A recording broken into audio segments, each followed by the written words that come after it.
Okay, all right. So for this afternoon, you guys are going to be out relatively early, so that way you can work on the practice exam and study for the test. What I'm going to do is cover some material that you're going to need to know for the test, kind of as a review. And then we're also going to touch on a couple more things on shock, the clotting cascade, H's and T's, those reversible causes of cardiac arrest before cutting you loose, okay? The practice exam is published. You should be able to see it on D2L now. It has 105 multiple choice questions on there. There's no short answer practice on the practice exam. And that way it will immediately show you how you did. Right away, you'll get the feedback from the multiple choice. In terms of short answer, I'm going to share my screen in a second here. Hold on.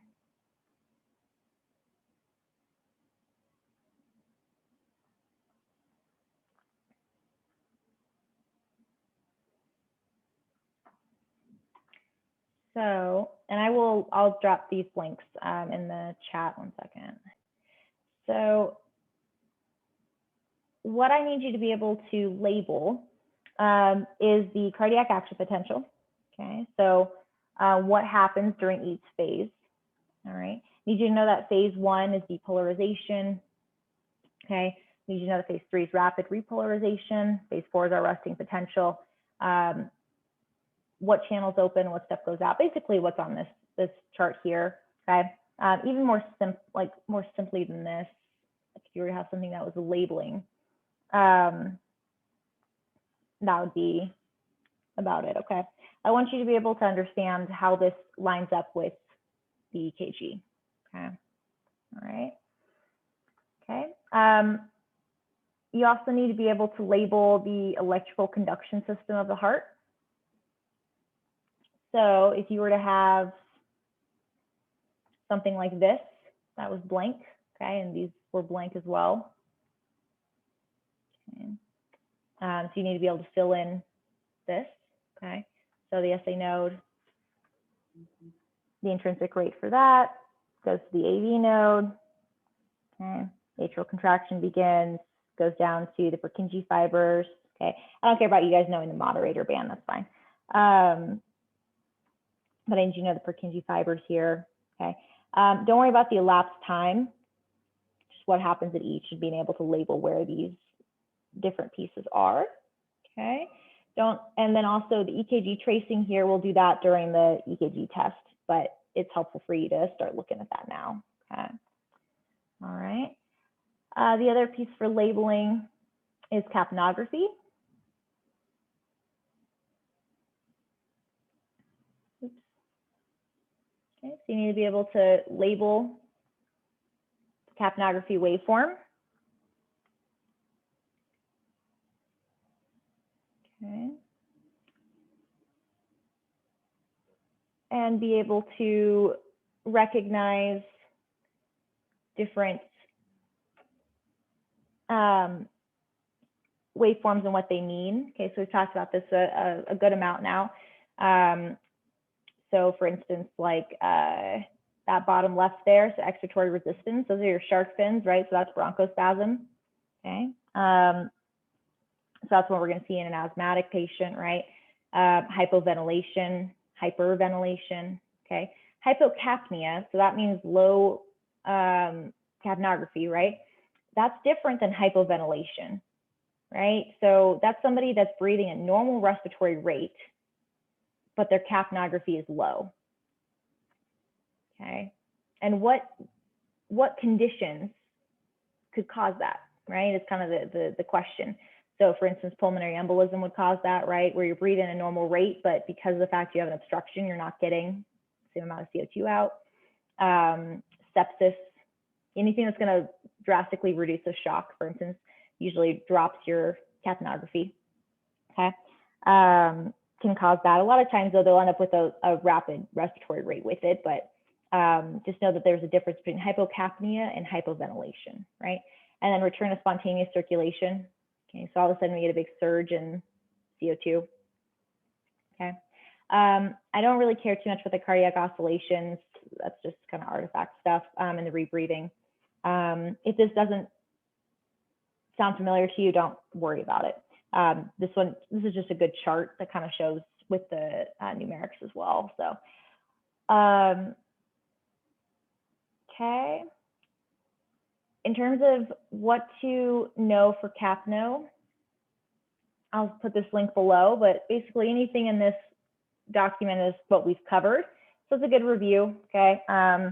Talk about the science behind it, the actual vocabulary, oxygenation versus ventilation, we talked on that. CAPNO versus pulse ox, okay? We talked about circulation and metabolism, okay? VQ mismatch, there's your normal values, okay? Uses of capnography. So this is just a good review document if you wanted to take a look on here. Kind of review the lecture. There's ROSC, okay? And then let's see here. Oh, and then here's entitled in asthma, COPD, CHF. Okay. So just good review. Don't worry too much about like ventilating head injury. Like if you haven't talked about it in class, don't worry about it. This is just a good document for you to take a read over. It's also a good site to take a look at. Okay. All right. So I'll put that resource down below. Another resource that I have for you, if you wanted to review more on capnography, is this document. It's just kind of a lecture basically on CAPNO. The first like 30 slides or so are applicable for us. After that, they start doing like in-hospital case scenarios about like opiate administration and stuff.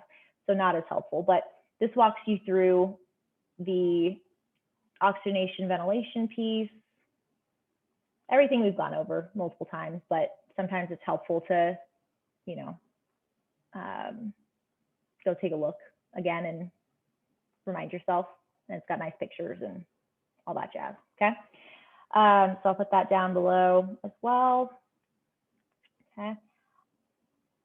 And I think that's it for short answer stuff. Oh, and then make sure that you know your EMT drug cards, okay? So anything that was tested in your EMT basic class for drug cards, just make sure you know that. I may ask you to write out 2 drug cards, okay? Were you able to set the AEMT drug cards yet? We're going to go over that next class. Okay, cool. Thanks. Yep. I'm going to test you guys on the EMT ones, so that way we're done with it. And then we will talk about the AEMT stuff the next lecture. I have a meeting with Robert to kind of break down some of the information for you guys so we don't overwhelm. I may end up taking out a couple of those cards that are in Denver Metro that you will learn later. So that way it's less material, especially since it's not going to be tested on National Registry. So, all right. So those are the reference stuff. I'll put the links into the chat in a minute here once we're into the video stuff. So yeah, the practice test is open. Once you complete that, the exam, actually I think I have the exam set to open tomorrow morning at 08 since we're finishing the lecture today. So once you finish the practice exam, you'll see that pop open tomorrow, okay? The chapters that are covered, 10, 11, and then 14 through 19, okay, is what we've done for this kind of second block, all right? In terms of medication admin, you'll see in the practice exam and pharm, I did not include anything on here that was covering those drug cards that we haven't done yet, okay? All right, so we're gonna finish going over the stuff that you kind of review, kind of haven't seen, and then I will take any questions and I'll get you guys out of here. Okay. All right, let me pull this up. Oh my goodness, kitten, killing me.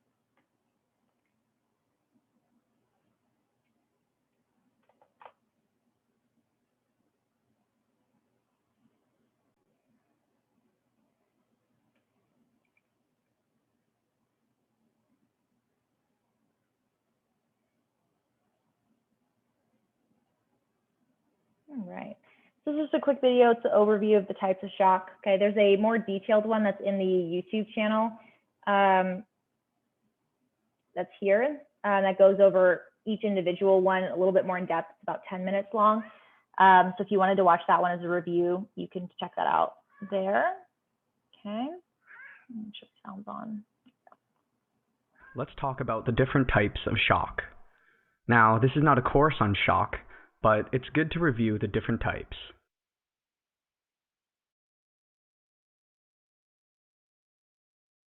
There is hypovolemic shock, which is due to reduced intravascular volume, which in turn reduces cardiac output. There are two types of hypovolemic shock. One, hemorrhagic shock. You should think bleeding. For example, traumas, GI bleeding, ruptured aneurysms, etc. And there's also non-hemorrhagic shock, such as gastrointestinal losses like diarrhea, excessive diuresing, and third spacing. The next type of shock is called distributive or vasodilatory shock. This is characterized by severe peripheral vasodilation. Under this section of shock, there's also two types. The first being septic shock, which is usually secondary to an infection, for example, gram-negative sepsis in the blood. The other type would be non-septic shock, for example, inflammatory shock, burns, post-MIs, viscous perforation. Also neurogenic shock, anaphylactic shock, shock from drugs and toxins, and endocrine shock. The third type of shock is due to cardiac pump failure. This is cardiogenic shock. It occurs from pathologies that affect the heart itself, or intracardiac, that result in reduced cardiac output. There are three types of cardiogenic shock: cardiomyopathic, such as an acute MI, or an exacerbation of severe heart failure, also myocarditis. There is also arrhythmogenic shock, such as tachyarrhythmias or bradyarrhythmias. And there's also mechanical cardiogenic shock, usually secondary to valve rupture, ruptured ventricular wall, or severe aortic or mitral valve insufficiency. The last type of shock is obstructive shock. This is mostly due to extracardiac causes, or causes outside of the heart itself, leading to cardiac pump failure, and is often associated with poor right ventricular output. Subcategories include pulmonary vascular shock, which include things like massive PEs, severe pulmonary hypertension, and obstruction of your valves. Another subcategory would be mechanical. This includes things like tension pneumothorax, pericardiac tamponades, and constrictive or restrictive cardiomyopathies or pericarditis.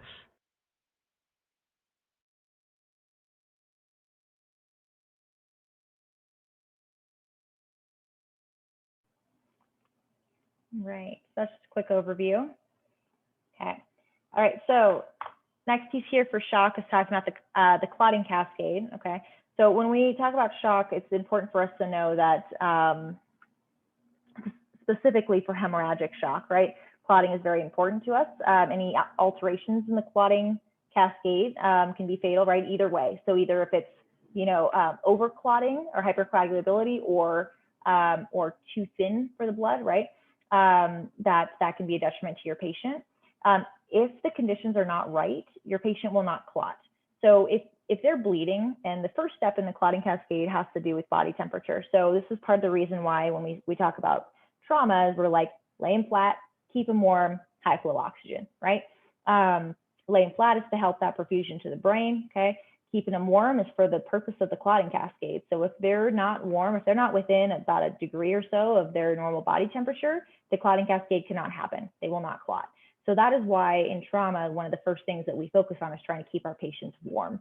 And so that way, that's one thing we can control to try to help them clot, okay, appropriately. All right, okay. So this is very simplified.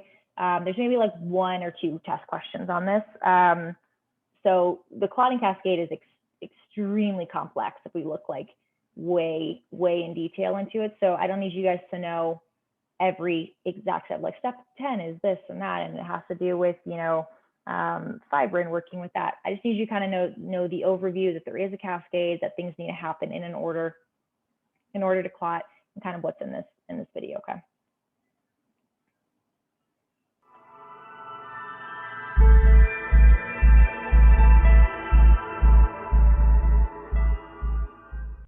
In this video, we are going to talk about the coagulation cascade. Before beginning, make sure you have seen the first part of the video which explains the clotting factors in detail. I will leave a link to that video on the screen right now. Be sure to watch that video for a better understanding of this topic. One second, I may have linked the wrong.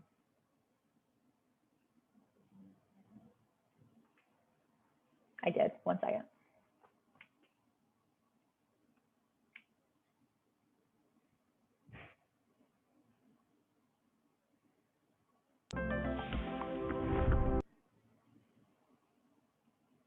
There it is.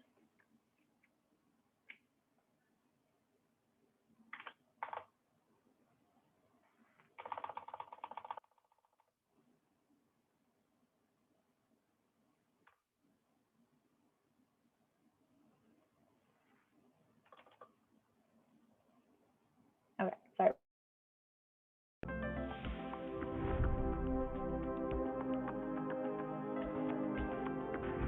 At the site of vessel injury, the first platelets arrive to start sealing the wound.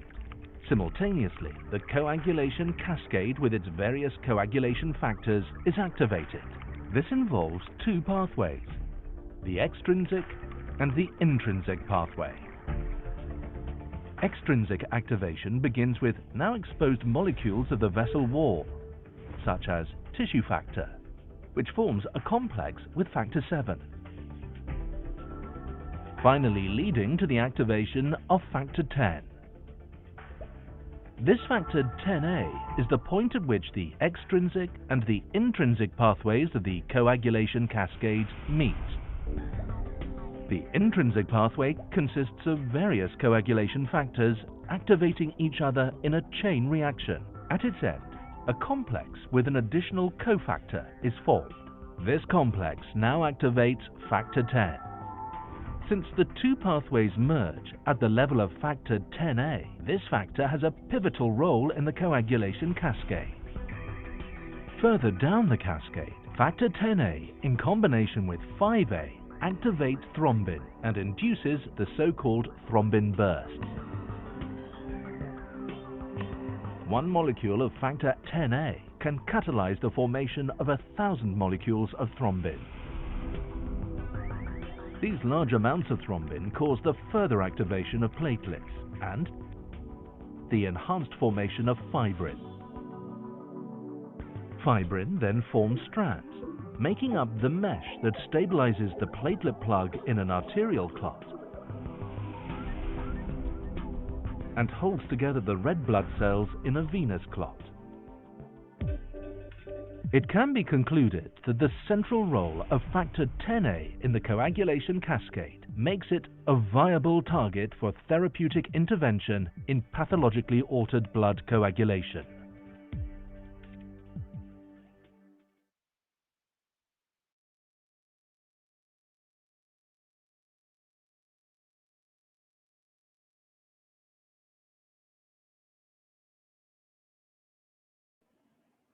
Okay, so with clotting, right, we now have the ability to alter the clotting system in medicine, right? So for instance, patients are prescribed anticoagulants in order to keep their blood thin if they have any issues like AFib or past history of blood clots or stroke or anything like that, right?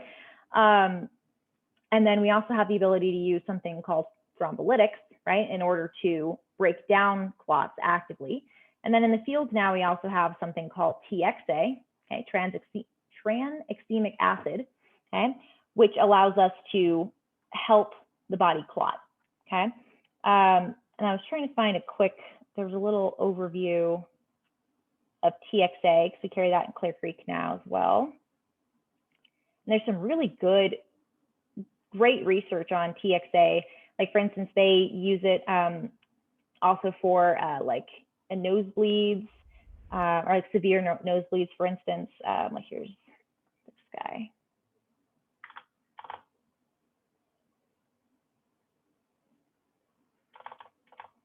okay, which we'll watch in a second. And then we use it for like multi-systems trauma, especially like intra-abdominal bleeding. It's very good for that in order to help kind of slow that down. From inside out, TPA is the one that we use to break down clots in the hospital. And I had a quick video on that too. Hold on. There it is.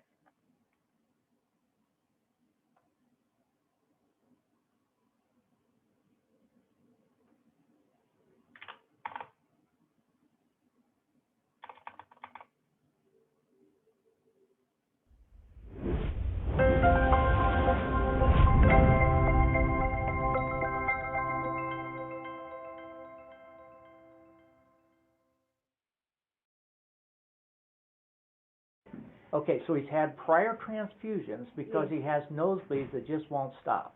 Yes, so he has like 2 slits in his nose, and with those 2 slits, that's what causes him to have bad nose.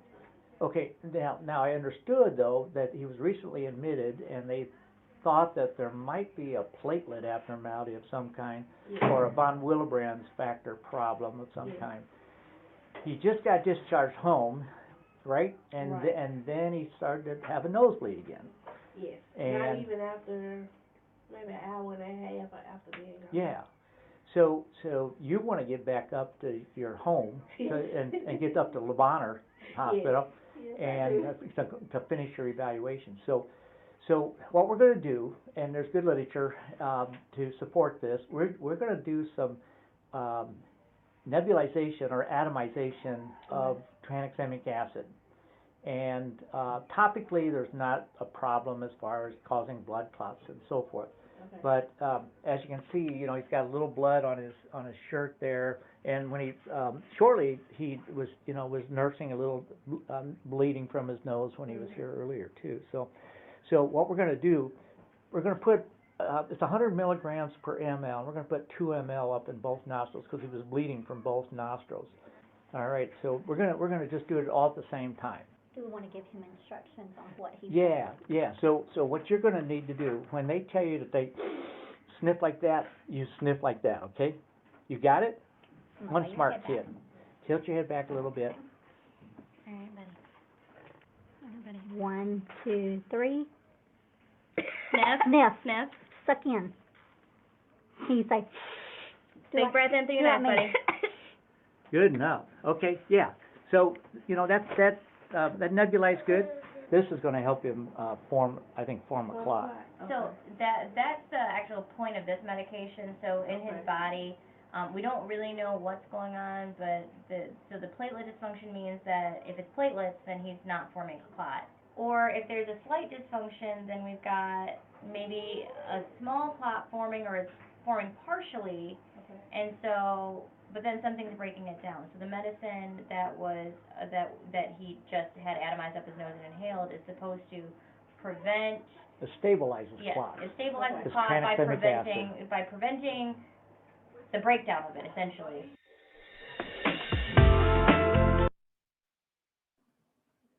Cool. So, awesome science, especially like TXA, right? Like, and that's a great way to describe it, is like it helps stabilize those clots, which in trauma is a big deal for us, right? Like we don't want those clots breaking down. We hope that we can stabilize them, and so that way they stop bleeding a little bit faster. Okay. And then here's the TPA.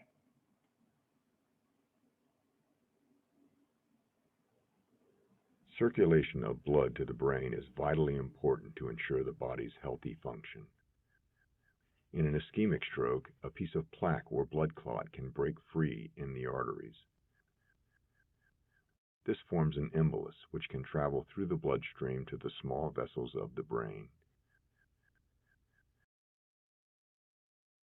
The embolus can become trapped in one of these vessels. Once stuck, the clot can prevent blood from flowing to areas beyond the clot. Cells in the surrounding tissue begin to starve and die. This is called the infarct. The area of at-risk tissue that surrounds the infarct is called the penumbra. Damage in this area can be reversed if TPA treatment is administered within 4.5 hours of the start of stroke symptoms. Barrow has developed a mobile stroke unit which has a CT scanner to help diagnose ischemic strokes. The unit can give life-saving treatment before being transferred to the hospital. A therapeutic agent made up of a protein called tissue plasminogen activator, TPA, can be given to ischemic stroke patients in the unit. TPA travels to the site of the blockage and begins breaking down the clot. The embolus is formed from blood cells and fibrin, which acts as a net holding the blockage together. TPA binds to a blood protein called plasminogen on the surface of the embolus. Plasminogen is then transformed into an enzyme called plasmin, which breaks apart the fibrin. The glue holding the embolus together dissolves, removing the blockage and restoring blood flow.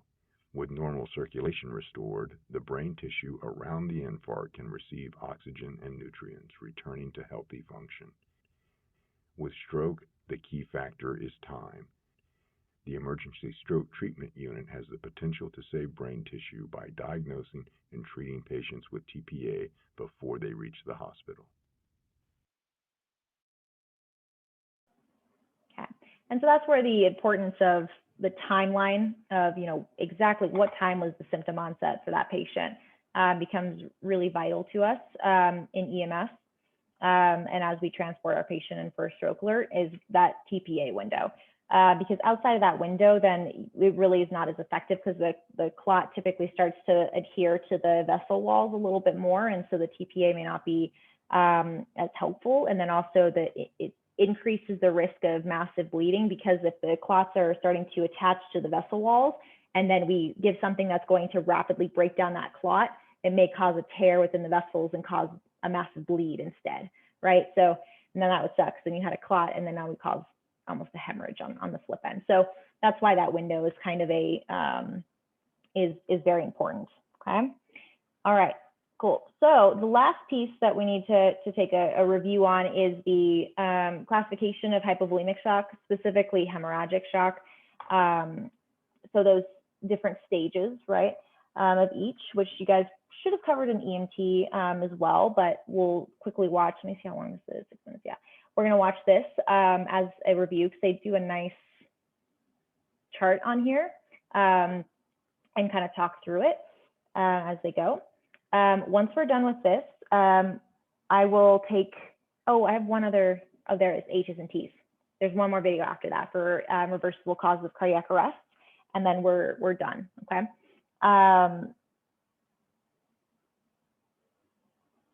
I lost what I was about to say. So let's watch this and I will check my notes here.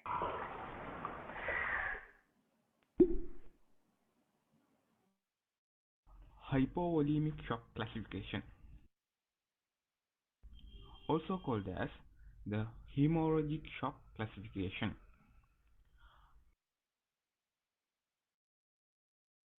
Hypovolemic shock can be divided into 4 classes depending on how much amount is lost. Before classifying, it is also important to know that the normal blood volume of a 70 kilogram man is around 5 liters. Now let's jot down the classes of shock on a table.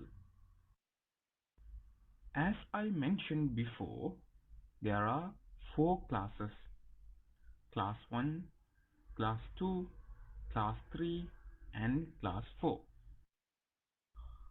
Also named as mild, moderate, severe, and dying stage. One of the first things we are going to fill down is the percentage of blood lost in each of the classes. Class 1 represents loss up to 15%. Class 2 is between 15 to 30%. Class 3 is between 30 to 40%. Class 4 is loss of above 40%. Talking about the amount lost in milliliters, class 1 is up to 750 milliliter, class 2 is up to 1500 milliliter, class 3 is up to 2000 milliliter, and class 4 is more than 2000 milliliter. Now let's understand how the clinical features vary in each of the classes using simple illustrations. In the first class, the person is almost normal and mentally alert. In the second class, he shows some symptoms. His eyes have become pale. He looks a bit anxious. Peripheries are cold. Diastolic blood pressure is raised. Respiratory rate is becoming high.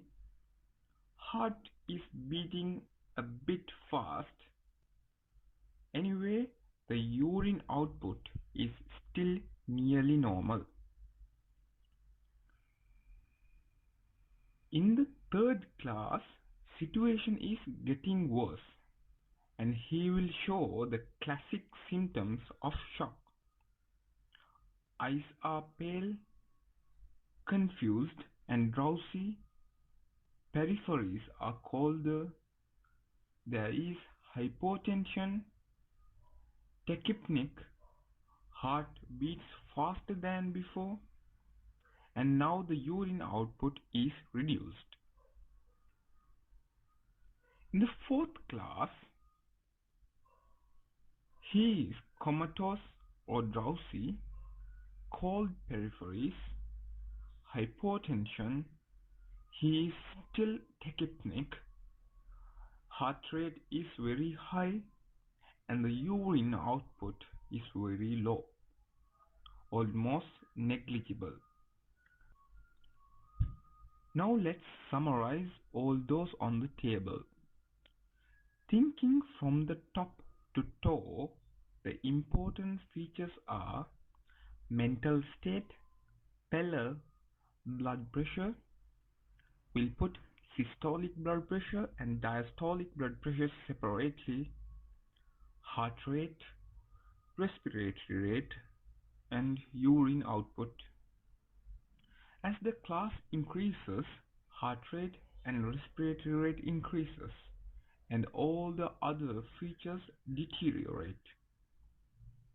And we can just forget about class 1 here, because all the features are normal. Mental state, alert in class 1, then anxious, confusion and drowsy in third, comatose or drowsy in fourth. Eyes are pale except in class 1, especially when losing blood. Pulse pressure is low in second, and there's hypotension in third and fourth due to reducing cardiac output. In this, the systolic blood pressure is normal in second, reduced in third, and very low in fourth, while the diastolic blood pressure is raised in second, reduced in third, and becomes unobtainable in fourth. Heart rate is above 100 in second, more than 120 in third, and above 140 in the fourth. Respiratory rate is high in second, third, and fourth as a compensation to reduced oxygenation. Urine output is reducing with class due to renal hypoperfusion. There is oliguria in third and anuria in the final stage.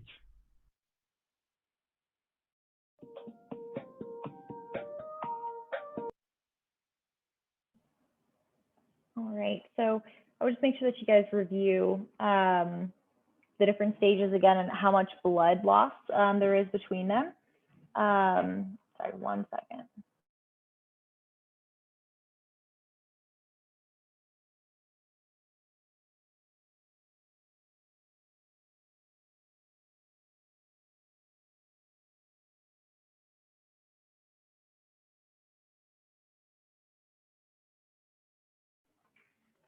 Sorry about that. So just reviewing the amount of blood loss in each stage there, because that may be a couple test questions. Okay. All right. Last thing for us to kind of talk through here is the reversible causes of cardiac arrest. Let's see here. Some of this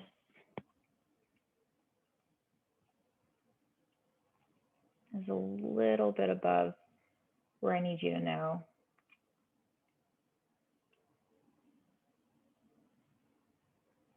I'm going to put this video into the YouTube, but let me just pull up a chart and talk you guys through it because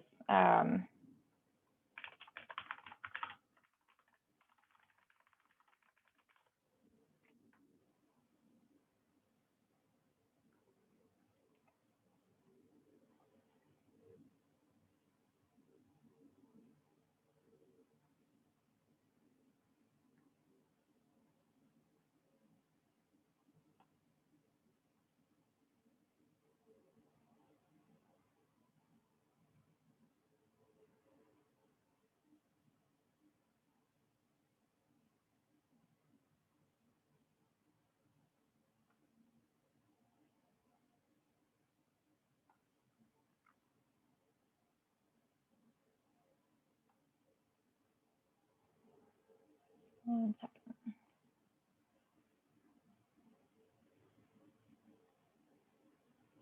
Probably the best one.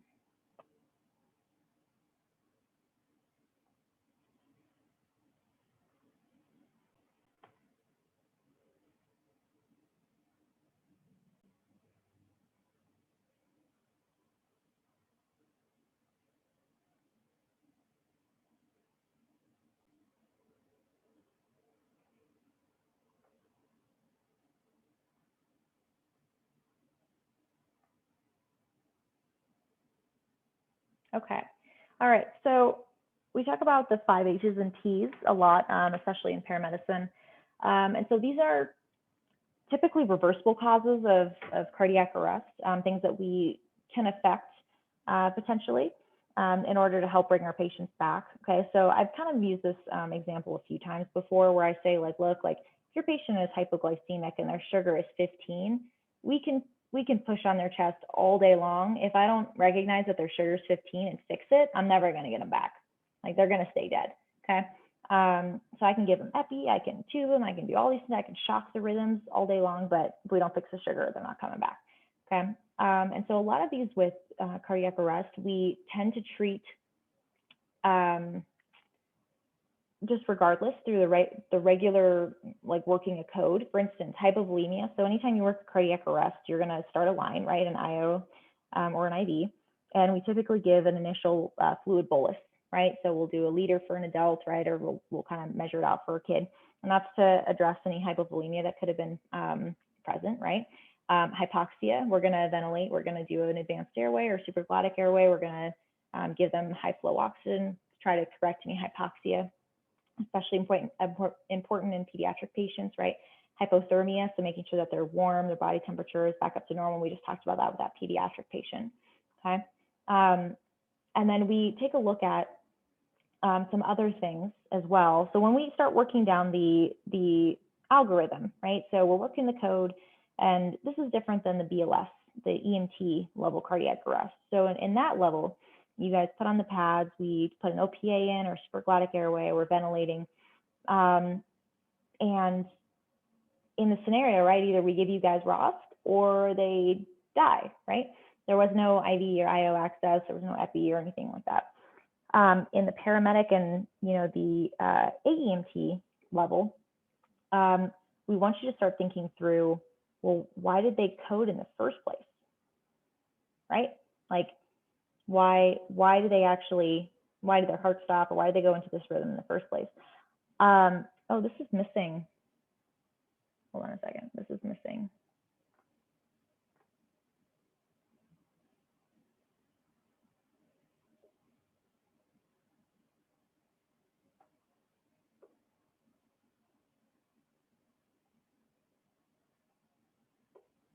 I was reading the list. I was like, wait a second.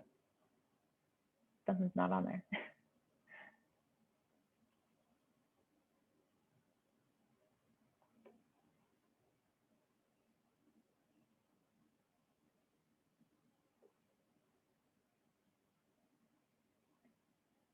So it's really, I guess, six H's and 5 T's is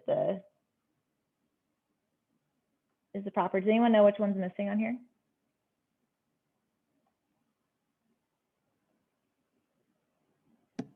Hypoglycemia. Yeah, the one I was just talking about. I was like, wait a second, hypoglycemia is not on here. Yeah, so if you're writing that down in your notes, hypoglycemia is on here. It should be on there, and it's not. Let's try and find a better chart that had all of them on here, but there we go.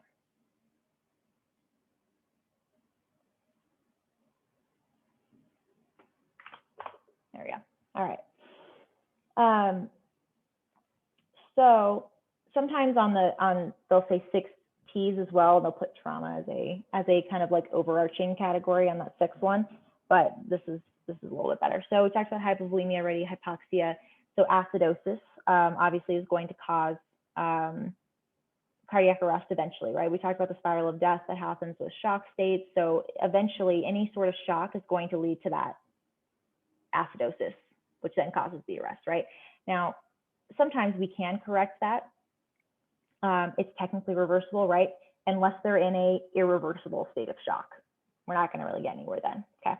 Hypoglycemia, we just talked about that one. So either low potassium or high potassium. So notice there's no other electrolytes on here. Potassium is the one that's kind of the big one that causes really big issues with the heart, which makes sense, right? The sodium potassium pump. Potassium is important for muscle function. So hyperkalemia, high potassium, okay, typically causes acidosis. And so we'll see that in patients, usually like renal failure patients that, you know, haven't gone to dialysis or, you know, have some issues like that. Some specific overdoses will cause hyper-K. We're not going to really know that in the field, right? Like I don't have a blood test in the field that's like, oh, here's all of your, you know, potassium levels. Right now, sometimes I can tell if they took that one medication and overdose. I'm like, oh, they're probably hyperkalemic. At the paramedic level, I can look at their EKG and see some changes that tell me maybe, right? But I don't know for sure. We're in the hospital, they typically can tell for sure. Okay. Hypothermia, we just talked about that one. Tension pneumothorax, right? So we have tension onto the cardiovascular system because the lungs are compressed.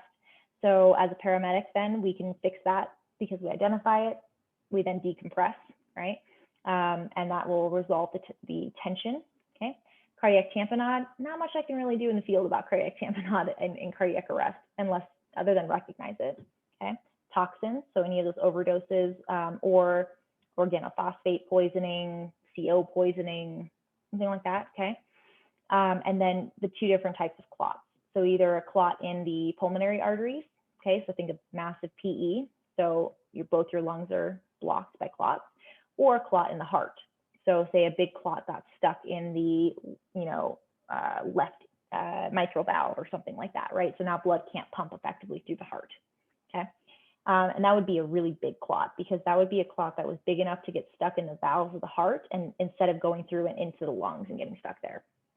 So either of those. Sometimes we do see it with patients where just doing chest compressions is enough to break up a clot, like a big one that's in their like pulmonary artery, because we're pushing on the chest itself, or say it's like in the valve or something, it's enough to like dislodge it.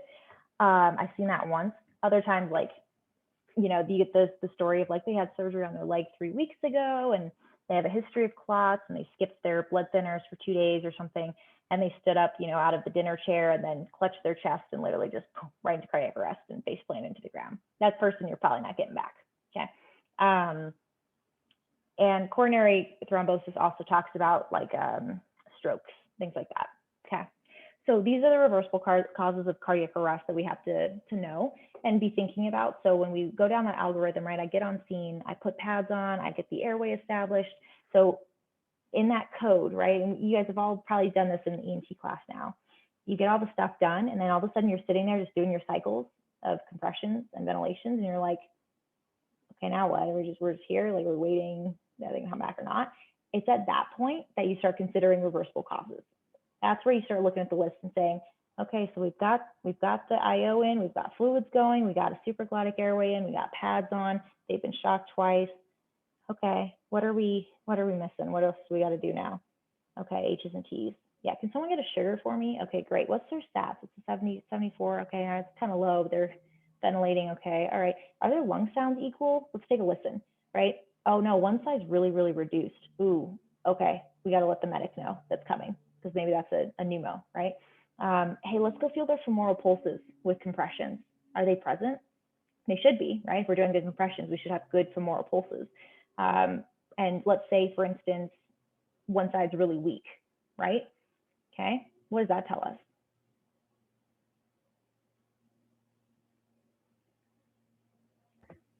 That there's not that might be ischemic. Okay, yeah, kind of, yeah, so ischemic, so one side doesn't have good pulses. I think if I put it this way, you guys will remember. So from EMT, you have a patient that has tearing chest pain that radiates to the center of their back, and all of a sudden you take bilateral blood pressure. Aortic dissection. Yeah, so abdominal aortic dissection. So if the femoral pulses are not present or they're unequal when we're doing compressions, right, and we got a big distended belly, maybe an aortic dissection, right? Now, are we going to take bilateral blood pressures on a patient in cardiac arrest? Nah, because we're not going to really get them good. Okay, but we can kind of look at the history, right, and see, oh, they were clutching their chest, they had tearing chest pain to their back, they knew that they had some sort of problem with their aorta that they needed to get fixed, right? Okay. So that's the time then that we're kind of going down our list of like, hey, have we missed anything? Oh, did someone check a sugar? And someone comes back and it's like, hey, 15 is the sugar. And you're like, yes. And so you start some, dextrose right through that IO. And then all of a sudden they go into a VFib and you're like, oh, cool. Okay, that's a change. And then you shock it and back into a normal sinus. And you're like, whoa, sweet. Capno's high now. Like we just got RAS because we fixed the sugar problem, right? So that's where we catch those things. Okay, so that's when we're working codes in class and in the simulations. When you're sitting there and you're like, man, well, is Stephanie gonna like do something with this patient? We're just sitting here. That's once it gets like that awkward silence of like, what do we do now? Your brain should immediately go, oh, I got to think about H's and T's. Okay, so that's the next step now from EMT to AEMT. Okay, all right, cool. I'm gonna put that video is in YouTube. The only thing that's different there, and it's good for you guys to watch because it explains it really well, is that it shows some of the EKG rhythms that are associated with like low potassium, high potassium, the changes that happen there. So just take a quick, watch of it. Just know that that's not something I'm going to test you on of like, is this hyper K? Is this hypo K? It's just helpful to know. Okay. Most times, anytime we have somebody who's in a PEA, so pulseless electrical activity, on the monitor, it looks like they're in a normal rhythm, but they have no pulse. Okay, what would cause that? Why would the electrical system be working fine? We got electrical activity, it looks normal, but I can't actually palpate a pulse, carotid or whatever. They have a pacemaker implanted? No, not a pacemaker. So let's think about systems. So either we can think it's a pump problem, right? Or it's a container problem or a fluid problem, right? And so if we have good electrical activity, right? The muscle, the heart's working effectively, so the pump's not the issue, right? The pump is working fine. We're getting good readings from the pump, right? But we're not actually seeing the pressure down here or here to feel the pulse, right? Why? So if the pump has no fluid to push out, we're not going to feel any pulse, right? So a lot of times PEA, pulseless electrical activity, happens because of hypovolemia. And so if somebody bled out, for instance, like traumatic arrests, a lot of times they don't go into a VFib or VTAC where their heart's just quivering because their heart is fine as long as they didn't get shot in the chest, right? So like as long as their heart's not damaged, say it's a young person, right? That they bled out most of their blood volume. Well, the heart's working good, they just have no blood to pump. So we see good electrical activity, but we don't feel any pulse because there's not anything to pump, Make sense? So for the test, I need you guys to know like what would cause a PEA. A lot of times it's hypovolemia, okay? And apart from that, I mean, really most times the primary cause of PEA is a hypovolemic problem, either from hemorrhagic shock or sepsis or something like that, right? Cardiogenic shock, right? That's going to cause typically a sort of VFib, VTAC, which is the quivering, right, of the heart. And that's because the heart is damaged. They had a heart attack. So part of the muscle is damaged itself. So it's going to start acting poorly. Okay? Does that kind of make common sense-ish? Okay, cool. All right. So that is all the material that you guys need for this exam. Okay. The exam itself will be about 100 questions. The practice one is 105. Just kind of where it ended up. Like, I didn't want to take the other ones out. It made sense. So it'll be about 100 questions, multiple choice. And then you'll have 1, 2, 3, 4, 5, 6, 7. So 7 or 8 short answer labeling stuff. Okay. I'm going to take off, or actually I'm not going to take off. I'm going to extend the time limit on this exam to make it a little bit easier for you guys to kind of time manage.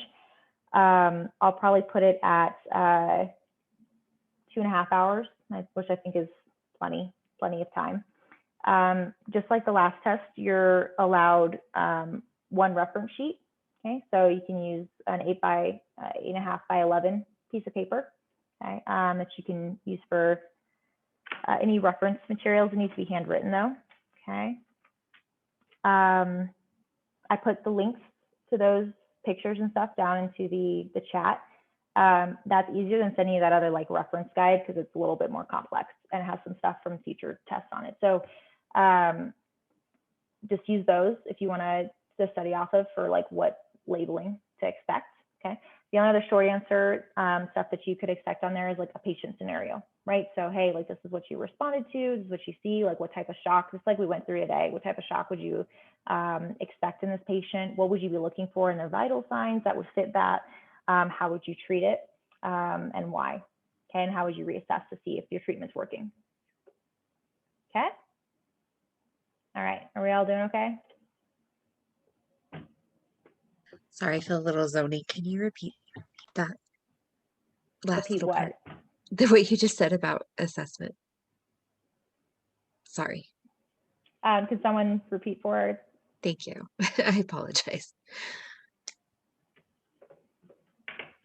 Pretty much. Go ahead, Evan. Thanks.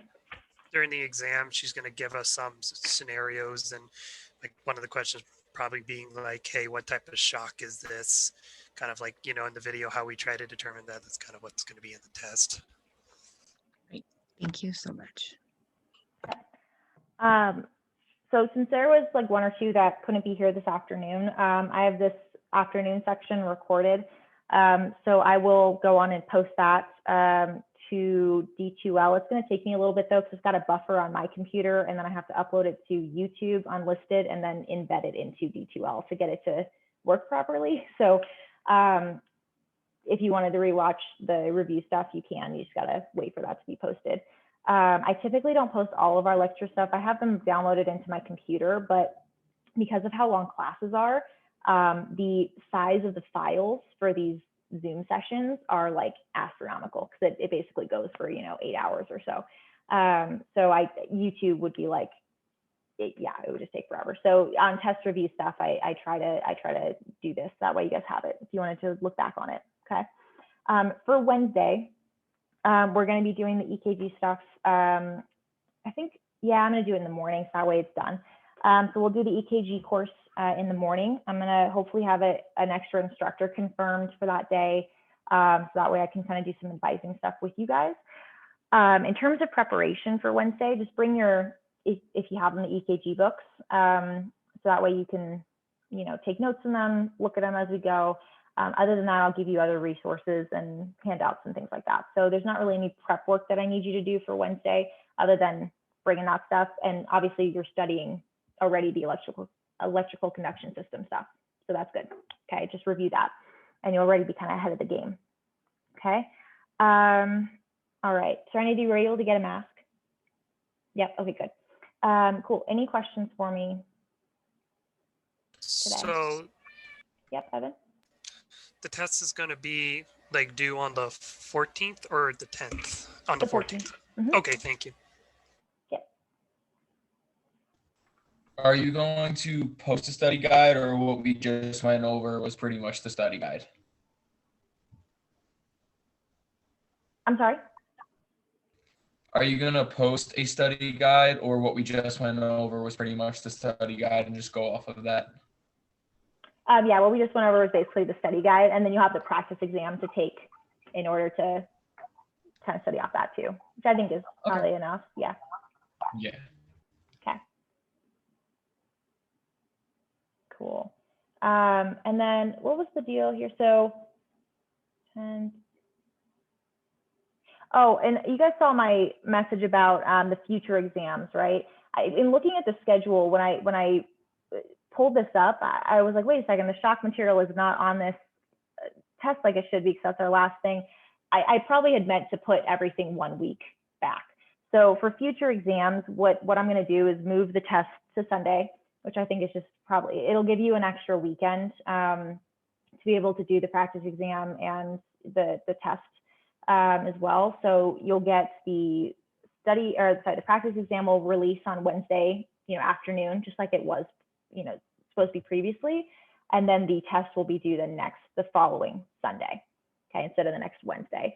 That way we avoid the situation where we have students wait until the next week to take it last minute after skills on Wednesday when your brain's already fried.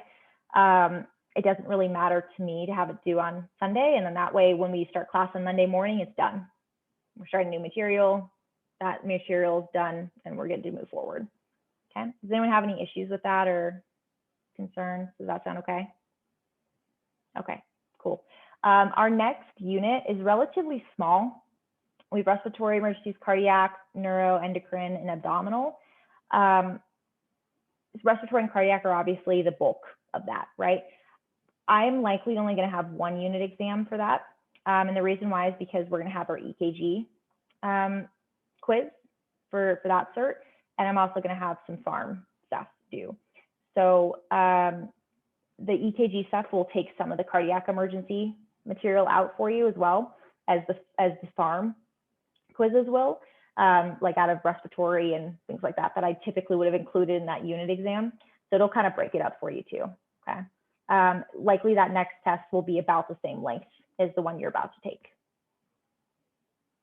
Okay? Does that sound doable, manageable? Around all 2 stressed? Okay. Okay, cool. Normally I would have given you guys a break by now. This afternoon is Monday, but I apologize. So we could just get this done and knock it out and get you out of here. Last reminder on my Brady.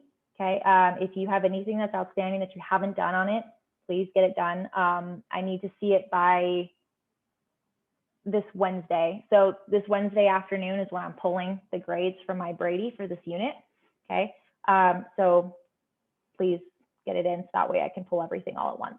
Okay, I'll dock some off for it being late since it's completion based, but I would highly recommend you do it because it's worth a big part of your EMS 131 grade. All right. Okay. I've blabbed for long enough. Any other questions for me? Okay. Happy studying. Take a breath. It's gonna be fine. Let me know what you guys need. The practice exam is up, and I'll see you guys on Wednesday. All right. Take care. Have a good afternoon. Thanks, guys.